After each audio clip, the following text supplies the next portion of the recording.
రాష్ట్రంలో అన్ని వర్గాల వారిని జగన్ మోసం చేశారు కాబట్టే ఉద్యోగులు రోడ్డెక్కారు. బీజేపీ రాష్ట్ర అధికార ప్రతినిధి జయప్రకాష్ అన్నారు.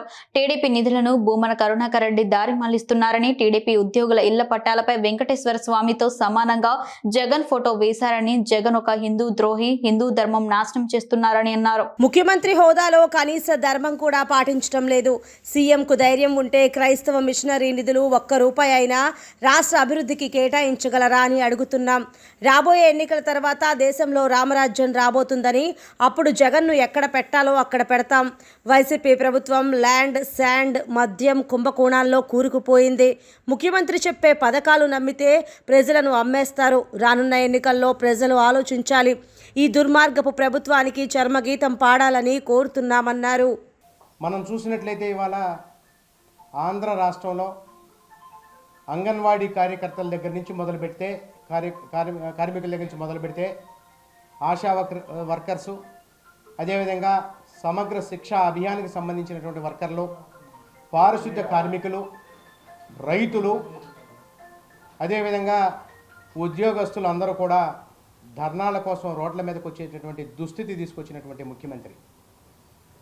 ఇటువంటి ముఖ్యమంత్రి ఒక అసమర్థపు పరిపాలనలో ఇవాళ ఆంధ్ర రాష్ట్రం చాలా దుర్భిక్షమైనటువంటి పరిస్థితుల్లో ఉంటే, ఈ రాష్ట్రంలో, ఈ దేశంలో హిందూ ధర్మం పరివిడులుతున్నటువంటి సమయంలో ఈ ముఖ్యమంత్రి గారు వారి మంది మాగదులు, ముఖ్యంగా ఇటీవల నియామకమైనటువంటి తిరుమల తిరుపతి దేవస్థానానికి చైర్మన్ అయినటువంటి కరుణాకర్ రెడ్డి గారు, అక్కడ ఈవోగా ఉన్నటువంటి ధర్మారెడ్డి గారు ముఖ్యమంత్రి గారిని ప్రసన్నం చేసుకోవడం కోసం వారి కొడుకుకి, కరుణాకర్ రెడ్డి గారి కొడుకుకి తిరుపతిలో అసెంబ్లీ సీట్ అడుగుతూ, 1 సీటు కోసం, 2 అక్కడ గెలవడం కోసం తిరుమల తిరుపతి దేవస్థానానికి సంబంధించినటువంటి నిధులన్నీ కూడా డైవర్షన్ చేస్తూ ఉన్నటువంటి పరిస్థితి మనం చూస్తూ ఉన్నాం.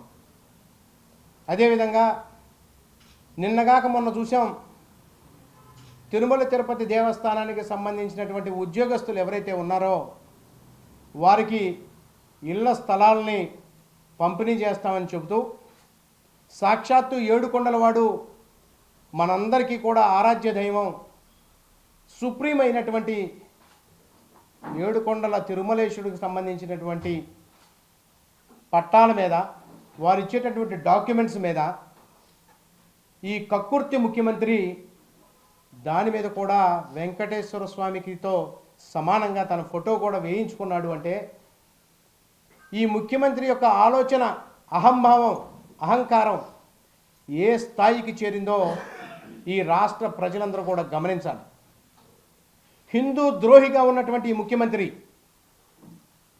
రాబోయేటటువంటి రోజుల్లో తిరుమల తిరుపతి దేవస్థానాన్ని ప్రక్షాళన చేయవలసినటువంటి అవసరం ఉన్నటువంటి ఈ పరిస్థితిలో భారతీయ జనతా